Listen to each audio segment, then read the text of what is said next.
In this video, let us learn how to divide the number 400 by 4 using the long division method.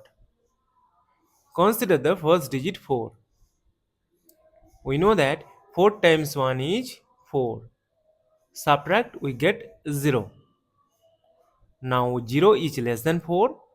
That is why we will bring down this number 0 here. Now see that this is still 0. And we know that 4 times 0 is 0. Subtract, we get 0. Again we have got the number 0, but we have some number to bring down here.